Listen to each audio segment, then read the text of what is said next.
Hello, hello. TGIF. Thank goodness it's Friday. It's Coach Karen with the Watering Mouth for our virtual book club for the end of dieting. To give everybody a minute to find us. We are going to talk about chapter 4 today on Dr. Furman's book for the end of dieting. You don't have to read the book to join us. You get to just join us and learn alongside us whether or not you are reading this book. Can you hear me? Oh, yay. I think somebody can hear me. Hi, Misty Blue. I saw your comment. I was just actually going to reply as soon as we were done that the about your next food. Oh, hi, Julie. About the next book that you were suggesting for the challenge. So, not the challenge. Holy cannoli. Let me start over. I saw what you suggested for our next virtual book club, and I love it. I am always up for suggestions on what next book we should read. Fast Food Genocide, I believe, was the book that you recommended. And I'm going to take a little peek at it. Maybe that'll be the next one. So, how's everyone doing? Good week? Everybody's eating healthy, right? Nobody's feeling guilty about what they're eating. Everyone's feeling great. Yeah, are you guys all rolling your eyes at me? Listen, I want to just say, I know I just have like a little video that came out that was like, let's just be happy and make it easy and not beat ourselves up. So, that's kind of where I'm coming from. Like, gosh, how are we doing this week? How can we do a little bit better? And how can we not beat ourselves up when we eat something that we think is off plan? Hi, Carol. Having a good week. Yay. Q2 Margaret. Hi, how are you? Thank you for joining us. You had an off day yesterday.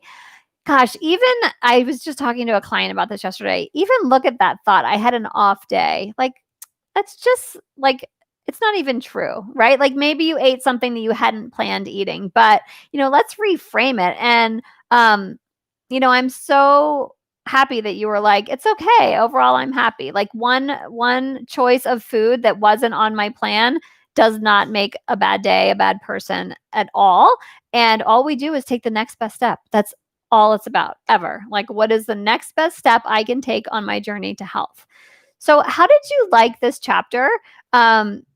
I liked it. I'm always about like reading about all these funky components of foods that are so healthy for us and that make our body feel so good. So I loved it. I did feel like, and I had just mentioned this on our Facebook Live, that it was a little bit like reading a textbook through all of that stuff. And but I still loved it. I think the moral of chapter 4 and the moral of the whole food plant-based movement, the Dr. Furman Nutritarian movement, is these are the foods that fuel our body. Like without a doubt, standard American diet foods don't fuel our body. They're like taking away our health, and these just kind of give our health and add to it. So that's kind of what I got out of chapter 4. Let me know your favorite part of this. Did you like chapter 4? Did you learn something that you didn't know about some of these food groups before and their benefits? We know that the SAD diet causes chronic disease, causes us to age sooner, diminishes our quality of life, but like we're still eating it, right? It blows my mind. That's marketing, that's addiction to the food, that's all of that stuff. Oh, Carol, I always wonder how they determine the benefits of the food. So it's studies. So gosh, there are so many scientific studies out there. So they'll take a food, right? They have a bunch of different types of studies and ways that they do studies. And sometimes like they have this like nurses health study that they follow people for like a super long time. Or like the Adventists, the 7-day Adventists, they're pretty much vegetarian. So they've been able to follow them and see what they eat and how it affects them and their diets and their life. So, but a lot of times they'll do stuff like this one study in here about the strawberries. Like they take the strawberries and they give it to people and they see what happens. So it's so in depth, right? It's like, it's so much to figure out what foods and what about the foods. Because once you're like, oh, that's so interesting. Like look at these indigenous people that typically eat X food and they're not getting our disease state. What is it about that? And then these scientists like pull it apart and find the pieces. Super cool. So interesting how different foods give us benefits, but also have the same benefits. Totally. Right? Like we're like, oh, look at this one. It's anti-cancerous. Oh, look at this one. It's anti-cancerous. Oh, look at this one. It's anti-cancerous. It's like, yes, that's why we're like, eat more plants all the time, every day, every meal. Like these are the foods that are giving us health, right? They're building and repairing tissue. They're helping us maintain or improve our health, right? We are reaching our human potential based on the quality of the food that we're eating. So like, what do you want to have the building block of your body be? Do you want it to be like McDonald's, or do you want it to be berries and greens? Like you're going to totally feel differently depending on which path you choose.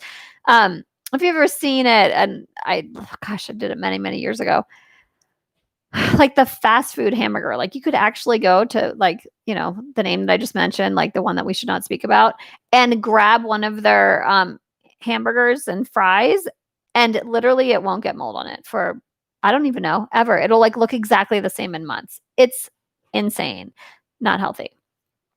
But anyway, alas, I digress. So chapter 4, he talks about macronutrients. That's the fat, the protein, the carbohydrates. These are like where we used to focus, like, ooh, 30% fat is the optimal amount. Ooh, 10% fat's the optimal amount.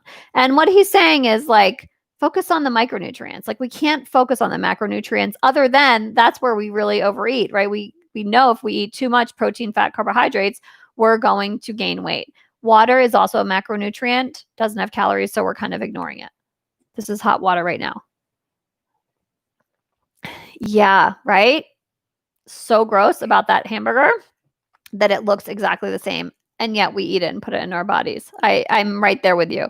Micronutrients, minerals, vitamins, fiber, phytochemicals, right? So there are different vitamins out there. We have water-soluble vitamins. Those are like vitamin C and like the B vitamins, right? Like that's why it's not great that we take large quantities, but people always say, oh, it's like you have very expensive urine when you're taking all of those vitamins because you're just peeing it out. Like whatever your body doesn't need, you're just peeing it out. But then the fat-soluble vitamins, right? Those are the vitamin A, vitamin D, vitamin E, vitamin K. Not only are they more toxic for your body if you get too many of them, but also they need fat to absorb. So that's how he talks about making sure there's a little bit of fat in your meal. This does not equate to dump olive oil all over your salad, right? Everything has fat in it. Lettuce has fat in it. It's in every single cell. But he talks about, make sure if you have seeds or avocado with your salad, something like that, then it's easier for it to digest. I think overall in your day, as long as you're having like seeds, and regular amounts of food, typically we're not deficient of these fat soluble vitamins. High nutrient, low calorie foods keep our weight at the number it's supposed to be, or restore our weight, right? If we're super overweight and we just start eating, we focus on these high nutrient, low calorie dense foods, our weight comes down. So that's exactly what happened with me. I wasn't severely overweight, right? But maybe I had 15 extra pounds, but I just started eating more healthfully and my weight just kept dropping, and I wasn't even focusing on it, but my weight dropped into a point that it became stable. So our body will like refine that equilibrium when we feed it high nutrient foods. So tell me, which foods have been easiest for you to add to your diet, and which foods do you still struggle with adding? Like, are there foods that you're like, I know this is so good for me? It's kind of like weight training for me. Like, I know this is so good for me. Why am I not doing it? Why is it so hard for me? So are there any foods like that for you that you know are good for you, but it's like difficult for you to add into your diet every day? Let me know. It's always interesting to see what people think is like a struggle for them. It isn't a struggle for somebody else. And we have such a great community here that such great support and great suggestions. Like I just got the best suggestion from one of the followers, and I will tell you it. I will share it with you in a little bit. But I just kind of, for me, it was always mushrooms, adding mushrooms. And it wasn't that it was hard, right? Oh, yes. Yeah, mushrooms and beans. The rest are super easy. So, mushrooms were harder for me just because, well, I had to buy them, right? And then they had to not go bad. Or I just had to buy them and cook them, quite honestly. If I buy the mushrooms and they sit in my refrigerator, it's really strange. Like somehow I don't eat them. Yeah, it's all preparation. So I'd have to buy the mushrooms and cook them to have them ready, and then it's not such a struggle. Beans aren't hard for me at all, and I will tell you why. I love garbanzo beans or chickpeas, whatever you want to call them. And I love them on salads. So if I have a salad every day, I basically have my beans because I put chickpeas on every single salad. And I know I should like switch it up. And I do, like when we have these challenges, like I'll put different beans on my salad. And I'm always like, I just really like the chickpeas. So those are my favorite to have on my salad. I also make like a black bean soup that's super easy, super yummy. And again, that's like an easy way for me to get beans. And hummus because my kids, I have 3 kids, and my kids, actually 2 of my kids, love hummus. And it's like a great way, like as I'm getting dinner ready or lunch ready or whatever ready, like if I just put out a veggie platter with hummus, it's an easy way that they get the beans into. Raw onions, difficult to get in. Yeah. So like what he talks about here, it's the onion family allium. I hope I'm not mispronouncing that, but that includes garlic and scallions and shallots and all of that. So, like, you don't have to have it be the raw onions. You could have it be garlic. Like, I'm crazy about garlic. I love raw garlic or scallions. I like scallions. I mean, maybe shallots are your things. Maybe you want to like switch around with the onions. Some of the white and yellow onions aren't quite as great as the red onions and the other stuff, but they're still a good choice. Air fry mushrooms. Can you air fry mushrooms? Yeah, and that was what someone was saying before, that they air fry the mushrooms and they turn out delicious. There is some talk about that dry heat source, but like I hate to get down to those kind of nitty-gritty things. Like if we are already eating optimally, there might be like one level higher that we want to go. But it's like the people that are like, well, if I don't eat it perfectly, like I might as well just go out and eat like, a cheeseburger. So yeah, air frying mushrooms are great. On the last challenge, there was like this breaded mushroom that people were air frying and they just loved it, loved it, loved it. Carol, seeds are hard for you. Yes. Well, but you just stick with a tablespoon of flaxseed. Exactly. Like, and the flax, right, is great for lowering your cholesterol and great for so many reasons. So, as long as you're getting flaxseed, you're getting the seeds in. But then remember also, like if you do any salad dressings with tahini, tahini's a seed. It's sesame. So you're still getting the seeds in there. Once in a while, like sometimes make a salad dressing and I put hemp seeds in it or something along those lines, and you get the seeds easily in a salad dressing. But as long as you have that flaxseed, that's the golden ticket, right? Yeah. So I just have to make sure I always open a can from Q2 Marg. I have to make sure I open a can of beans when I finish the last. As long as I have a Tupperware with beans in the fridge, I'm good. I know. I'm right here with you, right? It literally, I don't know how long does it take. I take a can of beans out. I rinse the top because you have to rinse the top, right? I wipe it down. I get a can opener and I open it. That's totally less than a minute. But you're right. If the beans aren't open in the fridge, you're like, oh, I don't have any beans. It's such an easy step. So that's so good. Like as soon as you finish it, you just open another can in a new Tupperware and you have them good to go. Yeah. And then also, then you kind of are aware if you run out to put it on the grocery list. Totally. Oh, yeah, and slice your onions paper thin. That does make a huge difference. So, I come from, like, very originally from South Jersey, and that's where, like, people eat hoagies and stuff, and they slice their onions so, so thin, and it makes such a difference. So, like, I love kitchen gadgets. You don't have to have kitchen gadgets. You can just slice them thinly with a knife, but, like, sometimes if you have a mandolin, you can slice them super thin or, like, some of those twisty spiralizers, you can also get them super thin. Or like my husband only likes his onions chopped so small. So a lot of times if he's making something, he'll even like put them in the processor or in the chopper so that they get really super small. That's a super good tip for the onions. Yeah, for sure. So, what else? What else? Okay. So, he just talks about all the good foods, like the cruciferous veggies. They're blocking cancer growth. You're going to hear me say this over and over, right? Cruciferous veggies block the cancer growth. They block the accumulation of fat. He has a huge list on page 105 of all the cruciferous veggies, which I've like told you guys ad nauseum because I'm such a cruciferous veggie fan. And, for me, adding something like cauliflower to my salads gives like a great flavor. And it's a cruciferous veggie. Come on, we can get ahead of cauliflower every week and just chop it up and throw it in our salads. or broccoli and chop it up and throw it in our salads. Or wasabi, right? If you like spice, wasabi. So he lists arugula, bok choy, broccoli, broccolini, broccoli raw, Brussels sprouts, cabbage, cauliflower, Chinese cabbage, collards, horseradish, kale, kohlrabi. I got these kohlrabis in my CSA box. Actually, it wasn't CSA. I did like the Misfit Market box. They were gigantic. I didn't know what they were. So that was like a couple of months ago, and I love them. They were great. You can eat them raw. You can like put them in the you can bake them. You can put them in soups. I thought it was awesome. Mustard greens, radish, another one of those. Come on, did you guys know that radish was a cruciferous vegetable? So easy to have in your salads.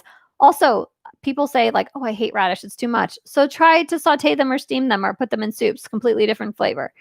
Rutabaga, turnip greens, turnips, watercress. So those are some great cruciferous veggies to make sure that you get in your salads every day or some other way, right? They're so good to block the cancer growth. Ricing your cauliflower, Carol. Yeah, ricing your cauliflower, another good thing to do. I put them on the veggie plate for my kids all the time because they'll eat raw cauliflower. I actually had, I'm experimenting with some easy recipes, and I had made like a Buddha bowl with rice cauliflower, and I had extra. So that actually went on my salad today for lunch. So it was steamed, but it was the rice cauliflower. All those colors are so good. So when you see the like colorful veggies, like those are the ones you're like, you should like flock to. I know, except cauliflower is white, but still, the green, the yellows, the orange, that just like shows the veggies that have carotenoids in them. When we nourish our body well, our immune system functions well, right? And there's so much talk right now about immunity. So like, this is it, guys. Like, this is what we need to do. We need to fuel our body. We can't give our body junk and think that our immune system is going to be like on the ball. It's just not going to happen that way. So he really gets into the G-bombs and the benefits of them.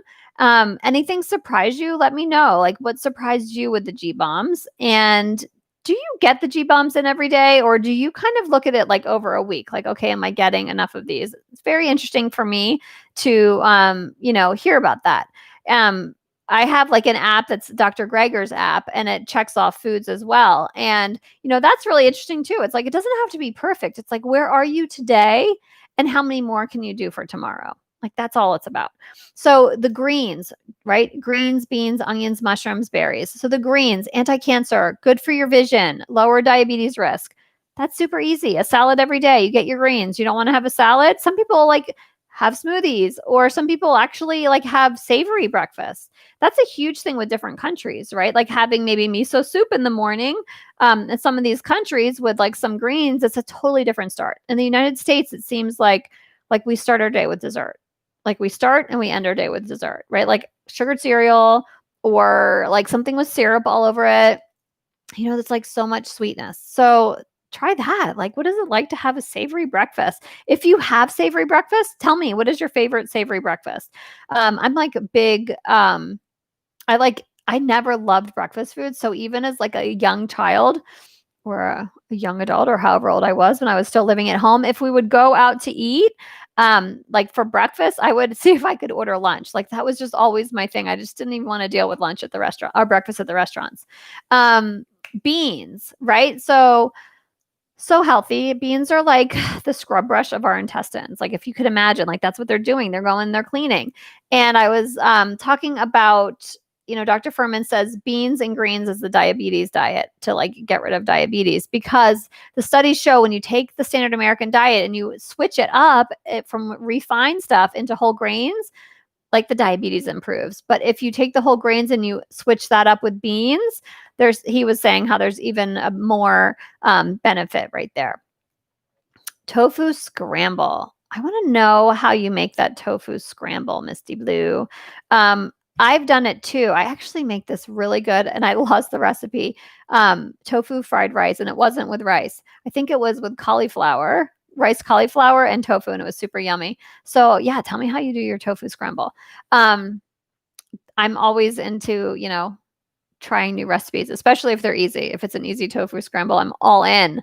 I was telling some people earlier about the glycemic index, right? Dr. Furman always talks about the glycemic index. when Dr. Jenkins is the one that came up with this. And he also has the portfolio diet, which has, like, he did studies on this diet that showed it helped to lower cholesterol. And we were at a conference, my husband and I, and we were going from the hotel to the conference. And it was a medical conference, a plant-based medical conference, and plant-based prevention of disease. And this older gentleman was in the car, and, I was trying to be friendly. I'm like, "Oh, hi, I'm Karen Karoff." And he said, "Oh, and I'm David Jenkins." I'm like, "Nice to meet you." I said, "Oh, like, tell me about yourself." He's like, "Oh, I'm presenting today." I was like, "Oh, that's super exciting. What are you presenting about?" And he's like, "Oh, I don't know. He was like non-committal about it." And super nice guy, right? No idea. I have no idea what's going on. I get to the conference and he stands up to start talking, and it's Dr. David Jenkins, right? Like, it is the guy who came up with the glycemic index. Yeah, it was so embarrassing that I didn't realize who he was right away, but it was so cool. Like, he's just, I don't know, he's like a little legend to me. I get like that when I'm at the conferences and I'm like sitting behind, I was sitting behind Dr. Esselstyn and gosh, some other people, and I was like starstruck. I thought like I was at like the red carpet in Hollywood or something. Okay, so oatmeal with green pepper, mushrooms, sun-dried tomatoes, flaxseed, topped with nutritional yeast. Sounds really good. I love like steamed or sauteed green pepper. I love that. Oh, I'm totally gonna try that. That sounds good. Spinach or super green mix. Okay. Okay, I like that. I love those super greens, right? They just come in a bag from Costco or the grocery store, and you can plop them in. Okay, I'm gonna try that. And like an omelet, the tofu scramble, like an omelet. Okay, so basically just like tofu and whatever else you would put in an omelet to do with the scramble. I love it. So yeah, that was my embarrassing Dr. Jenkins story. Yeah, but you got to live full out, right? Like, that was so cool looking back that like I got to sit next to him in the hotel van. What else? Where was I? Oh, onions, which we already have some great ideas about. So slice them really thin, try to have, you can do garlic, leeks, chives, scallions, shallots. My mother-in-law makes like a great dish with leeks and a great soup with leeks. So that's like another way to get those onions. And he does talk about trying to have them raw. I don't really think you want to eat that green part of the leeks raw. Be like chewing forever, but maybe you like that. But trying to get a little bit raw, if it upsets your stomach, have them cooked, right? Like, no one is saying eat the onions raw and feel sick afterwards. So you have to do what's right for you, but maybe onions upset your stomach, so you want to try garlics or you want to try chives or scallions, right? Or shallots. Just kind of mix it up a little bit for you. Good for your cardiovascular system, good for your immune system, anti-diabetic, anti-cancer. They detox the carcinogens from your body. They halt cancer growth, right? I'm a broken record here. I'm going to say the same stuff over and over about these different foods. Yeah, Alicia. Oh, I love the spelling of your name. So loads of veggies, cooked or raw, and beans daily. Yeah, and keep things low fat. Exactly. How much fruit daily? It depends on the person, right? So listen, nobody ever got fat eating fruit. Like, I've had that conversation so many times. Like, I sit down to eat and people sit down next to me like, "Oh yeah, I don't do carbs. Carbs make you fat." I'm like, "Oh, most of my diet's carbs." Like, I don't really think I'm fat.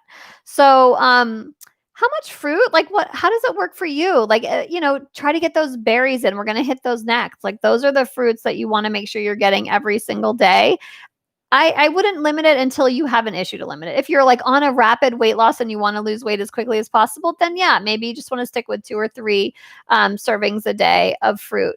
But that's not where the issue is for me personally. If you want to lose weight, caloric deficiency is key. Yeah, 100%.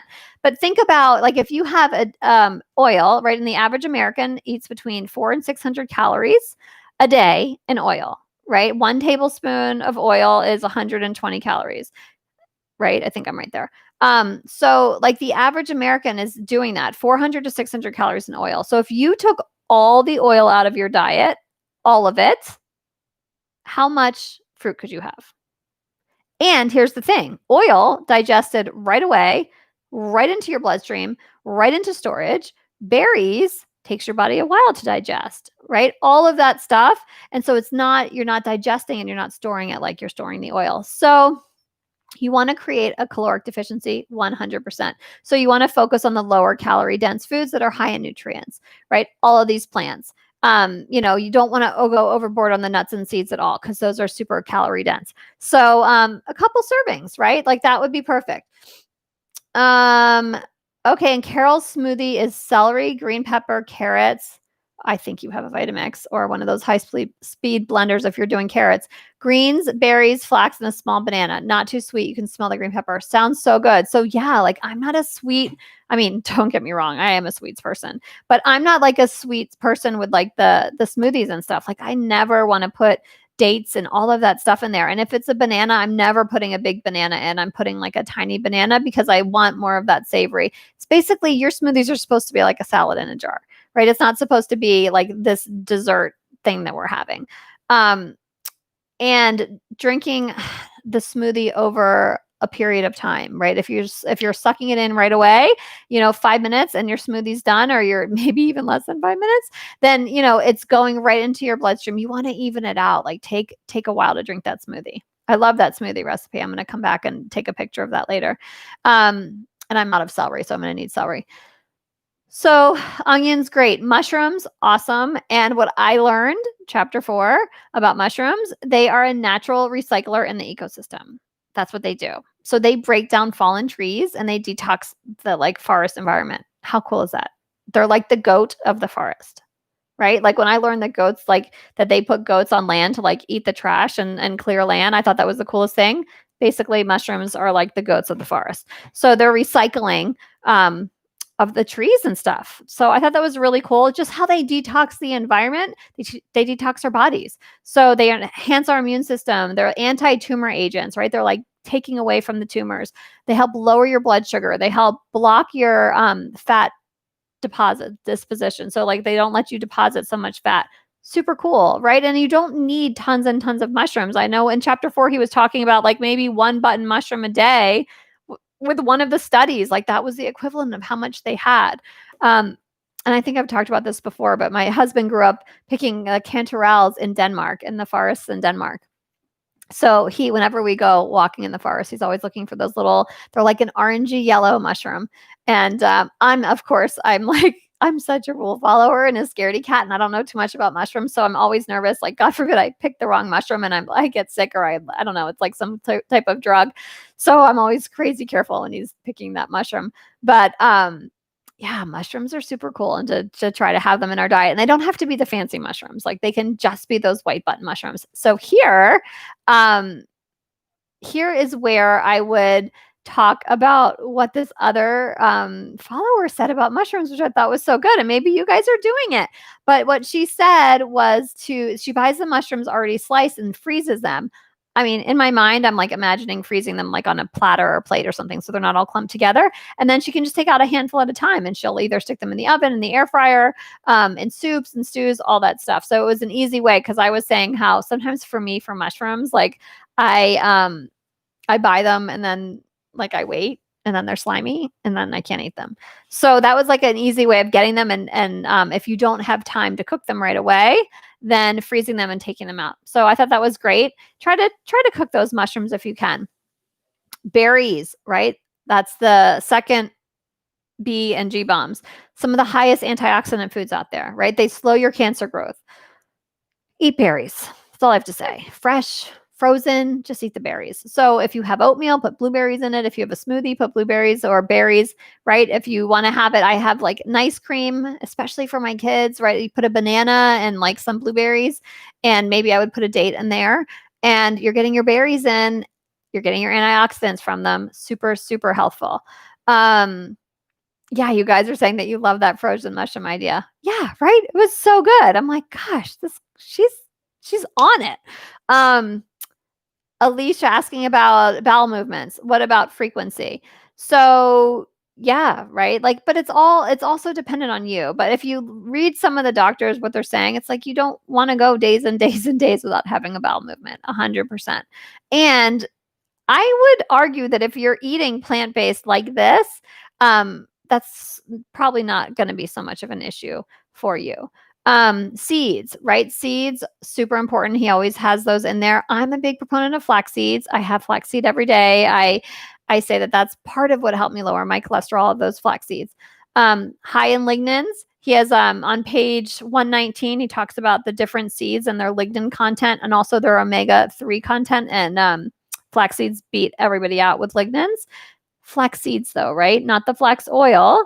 And flax seeds, we want to grind them up. So if we eat flax seeds whole, they come out the same exact way. So you want to make sure they're ground.